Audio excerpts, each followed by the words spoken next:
আসসালামু আলাইকুম সবাইকে স্বাগত জানাই আমার চ্যানেলে আরেকটি নতুন ভিডিও দেখার জন্য। আজকে আপনাদের সাথে শেয়ার করব হেয়ার কেয়ারের উপর একটি ভিডিও। লম্বা ঘন কালো চুল কে না চায়? সবারই কিন্তু একটা স্বপ্ন থাকে সুন্দর ঝলমলে চুল থাকবে, চুল লম্বা হবে, খুশকি মুক্ত হবে এবং মজবুত ও কালো হবে। কিন্তু বিভিন্ন কারণে দেখা যায় আমাদের চুল মাথা থেকে ঝরে যাচ্ছে, মাথায় টাক পড়ে যাচ্ছে বা গোছা, গোছা চুল উঠে যাচ্ছে। বিভিন্ন কারণে চুল উঠতে পারে, অপুষ্টিজনিত কারণে বা মাথায় প্রচুর পরিমাণে খুশকি হলে এরকম ঘা হয়ে যায়, সেখান থেকেও কিন্তু চুল ঝরে পড়তে পারে। তো এই ঝরে পড়া রোধ করতে এবং চুলের পুষ্টি জোগাতে, চুলকে ঘন কালো করতে আমরা ঘরোয়াভাবে কিন্তু বিভিন্ন পদক্ষেপ বা রেমেডি তৈরি করতে পারি। তো আজকে সেরকম একটি রেমেডি আপনাদের সাথে শেয়ার করব। চলুন দেখে নেওয়া যাক আজকে রেমেডিটা কিভাবে তৈরি করতে হবে। তো এখানে দেখতে পাচ্ছেন আমি একটা বাটিতে কিছুটা মেথি দানা আর একটা বাটিতে কিছুটা চায়ের পাতা নিয়ে নিয়েছি। এই ২টা উপকরণ দিয়ে আজকে রেমেডি তৈরি করব। তো আমার লাগবে একটি পাত্র। পাত্রের মধ্যে আমি ১ চামচ পরিমাণ চায়ের লিকার নিয়ে নিচ্ছি। ১ কাপ চা যেমন আপনার শরীর মনকে চাঙ্গা করে তোলে, ঠিক ১ চামচ চা পাতাও কিন্তু আপনার চুলকে সুন্দর ঝলমলে এবং দীর্ঘ কালো করে তুলবে। দিয়ে দিলাম ১ চামচ পরিমাণ মেথি দানা। তাহলে এখানে আমি নিয়েছি ১ চামচ চা পাতা আর ১ চামচ মেথি দানা। তারপরে দিয়ে দিচ্ছি ১ কাপ পরিমাণ মতো পানি। চামচ দিয়ে মিশিয়ে নিচ্ছি। এখন চলে যাব চুলায়।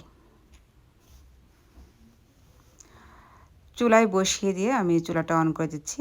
এখন যেটা করতে হবে, কিছুটা সময় নিয়ে এই ২টি উপকরণ পানির সাথে ভালোভাবে জাল দিয়ে নিতে হবে। মানে যতটা পানি দিয়েছি সেটার অর্ধেক করে নিতে হবে। চা পাতা কিন্তু আমাদের চুলকে কালো করে, চুলকে সিল্কি করে, আবার চুলের গোড়াকে মজবুত করতে সাহায্য করে। আর মেথির গুণাগুণ বলে তো শেষ করা যায় না। মেথি কিন্তু চুলের গোড়া থেকে পুষ্টি যোগায়, কারণ মেথিতে প্রচুর পরিমাণে প্রোটিন ও নিকোটিনিক অ্যাসিড রয়েছে, যা চুলের ভিতর থেকে পুষ্টি যোগায় এবং চুলকে করে তোলে মজবুত। কিছুক্ষণ পরপর কিন্তু রেমেডিটা নাড়তে হবে। খেয়াল রাখতে হবে যেন খুব ভালোভাবে চা পাতা এবং মেথি দানা ফুটে যায় আর কি। কারণ যতই ফুটবে, যতই এটা জ্বালানো হবে, ততই কিন্তু মেথি দানার ভিতর থেকে, চায়ের লিকারের ভিতর থেকে নির্যাসটা বের হয়ে পানির সাথে মিশে যাবে।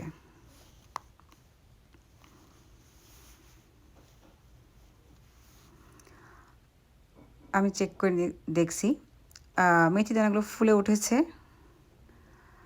এই তো পানিটা কিন্তু অর্ধেক হয়ে গিয়েছে। এখন এটা আমি একটা ছাঁকনার সাহায্যে ছেঁকে নিব। এছাড়াও কিন্তু আমাদের মাথা থেকে চুল ঝরে পড়ার অন্যতম কারণ হলো খুশকি। তো এই খুশকি রোধ করতে কিন্তু মেথি দানা গুরুত্বপূর্ণ ভূমিকা পালন করে।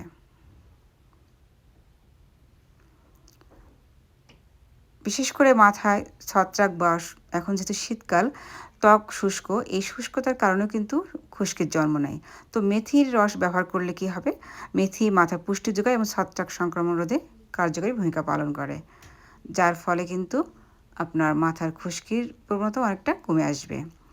আর লিকাটা যখন একটু ঠান্ডা হয়ে যাবে, তখন এর মধ্যে দিয়ে দিব অর্ধেকটা পরিমাণ মতো লেবুর রস।